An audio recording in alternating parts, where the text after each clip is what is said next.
Hi hello welcome to our channel. మనకు ఒక్కోసారి ఏదైనా ఇన్సిడెంట్ జరిగినప్పుడు ఇది ఇంతకు ముందు కూడా ఇలానే జరిగింది అని అనిపిస్తుంది కదా. అంతేకాదు కొందరిని చూస్తే కూడా వీళ్ళతో మనకి ఏదో బంధం ఉంది అని అనిపిస్తుంది, కానీ మనం దాన్ని అక్కడితో వదిలేస్తాం. కానీ 1985లోని ఒక 2 సంవత్సరాల అబ్బాయి మాత్రం అలా వదలలేదు. ఇది నా జీవితం కాదు అని చాలా గట్టిగా వాదించాడు. ఇక్కడ ఉన్న వీరు నా తల్లిదండ్రులు కానే కాదు అని గొడవ చేసేవాడు. తన భార్య పేరు, తన పిల్లల పేర్లు, తన తల్లిదండ్రుల పేర్లు చెప్తూ ఉండేవాడు. అంతేకాదు తన ముందు జన్మ గురించి డీటెయిల్గా చెప్పేవాడు. కానీ చిన్నపిల్లవాడు ఏదో విచిత్రంగా మాట్లాడుతున్నాడని కొట్టిపారేసేవాళ్ళు. అసలు ఎవరి బాలుడు, ఏంటి అతని కథ, ఏంటి అతని పూర్వజన్మ?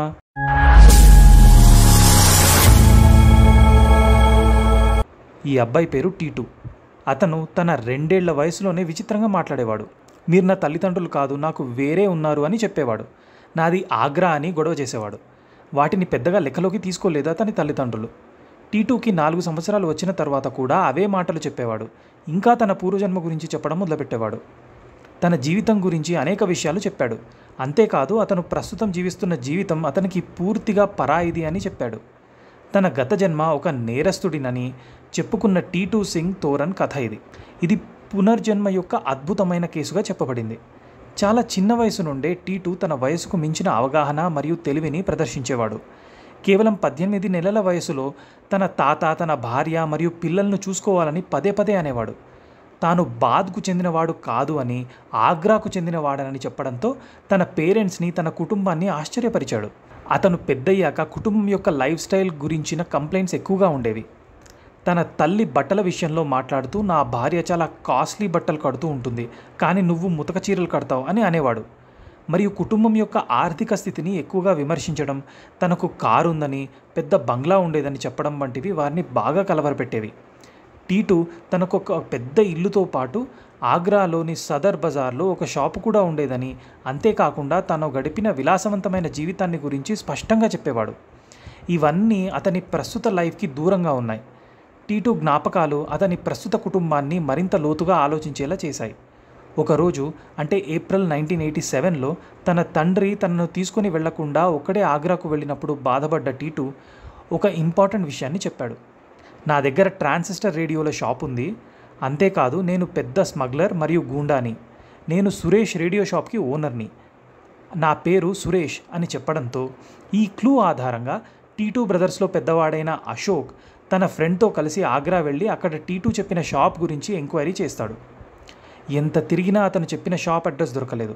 అలసిపోయి ఒకచోట కూర్చోగా అతను కూర్చున్న దాని ఎదురుగానే టీటు చెప్పిన షాప్ కనిపించింది. మొత్తానికి ఆగ్రాలోని ఆ షాప్ని వెతికి పట్టుకున్నారు. ఆ షాప్లోకి వెళ్ళారు. టీటు చెప్పేవి ఎంతవరకు నిజాలో కనుక్కోవాలని అనుకున్నారు. కాల్చి చంపబడిన ఒక ప్రసిద్ధ స్మగ్లర్ మరియు షాప్ ఓనర్ సురేష్ వర్మే అని తెలుసుకొని ఆ షాప్లోకి వెళ్ళారు. ఆ షాప్లో ఉన్న ఆవిడ్ని చూసి సురేష్ కోసం వచ్చామని, సురేష్ లేడా అని అడిగారు. ఆమె సురేష్ లేడని, తను అతని భార్యను అని, తన పేరు ఉమావర్మే అని చెప్పడంతో ఒక్కసారిగా షాక్ అయ్యారు. తర్వాత ఉమా వాళ్ళ పిల్లల పేర్లు మరియు అత్తమామల పేర్లు కూడా కనుక్కున్నారు. అవన్నీ టీటు ఏవైతే చెప్పాడో అవన్నీ నిజాలు అవ్వడంతో వాళ్ళకి నోట మాట రాలేదు. ఇక్కడ టీటు చెప్పిన విషయాలన్నీ వారికి వివరించారు. అది విన్న సురేష్ కుటుంబ సభ్యులు ఎంతో షాక్ అయ్యారు.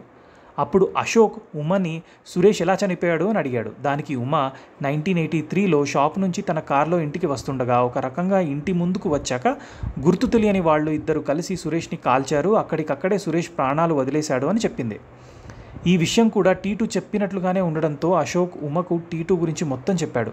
ఉమ షాక్తో అలాగే నిల్చుండిపోయింది. వెంటనే తన అత్తమామలతోటి కలిసి టీటు ఉండే ప్రదేశానికి బయలుదేరారు.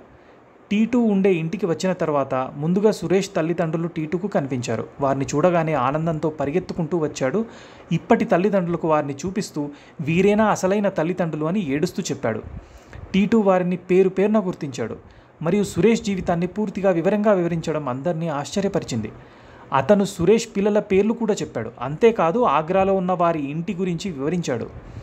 ఉమని చూస్తూ తన క్షేమ సమాచారాలు కనుక్కున్నాడు. పిల్లల గురించి కూడా అడిగాడు. ఉమా పక్కన కూర్చొని తమ పర్సనల్ విషయాలని ఉమతో షేర్ చేసుకున్నాడు. దానితో ఉమ తమ ఇద్దరికే తెలిసిన విషయాలన్నీ టీటు చెప్పడం వల్ల సురేష్ ఆత్మ టీటులో అన్నా ఉండాలి, లేదా టీటుకి పూర్వజన్మ జ్ఞాపకాలైనా ఉండాలి అనే నిర్ధారణకు వచ్చింది. టీటు తన కార్ ఏమైంది, వేరే కార్లో వచ్చారు అని అడగగానే సురేష్ చనిపోయిన తర్వాత ఆ కార్ని అమ్మేశాము అని చెప్పారు.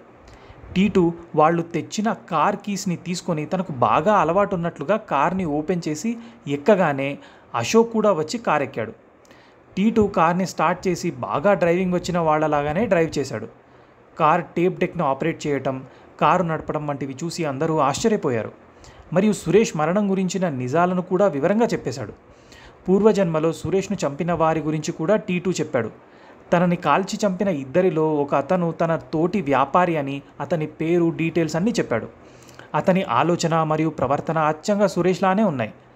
అతని కోపం, ఆధిపత్యాన్ని నొక్కి చెప్పే ప్రవర్తన కనబడటం కూడా సురేష్లానే ఉండటం, అంతేకాకుండా ఆధారాలు మరో రహస్యాన్ని జోడించాయి.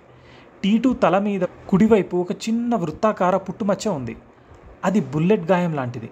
మరియు అతని స్కల్ వెనుక భాగంలో అనేక గుర్తులున్నాయి. ఇది చనిపోయే ముందు గాయాల్లానే ఉన్నాయి. ఈ మచ్చలు సురేష్ మరణానికి గురైన సమయంలో అతని పోస్ట్ మార్టం రిపోర్ట్లో కూడా ఉన్నాయి.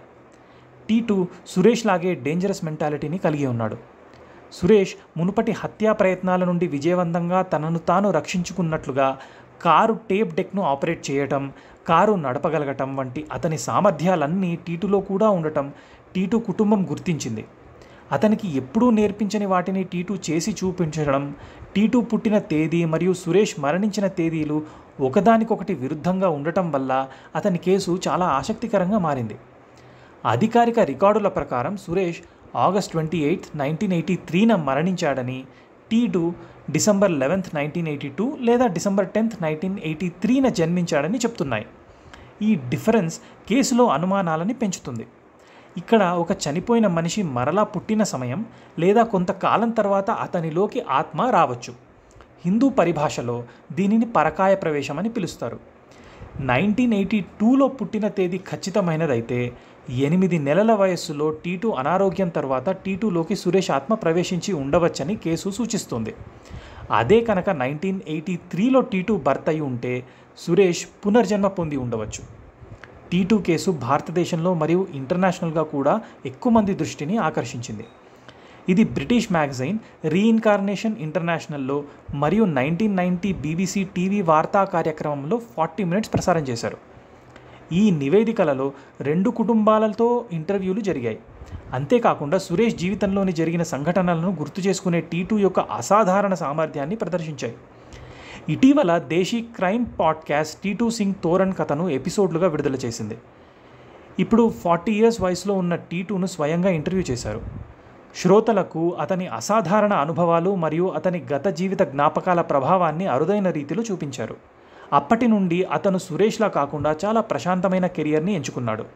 అతను యోగాను నేర్చుకున్నాడు మరియు యోగా మరియు ప్రకృతి వైద్యంలో MD డిగ్రీని పొందాడు.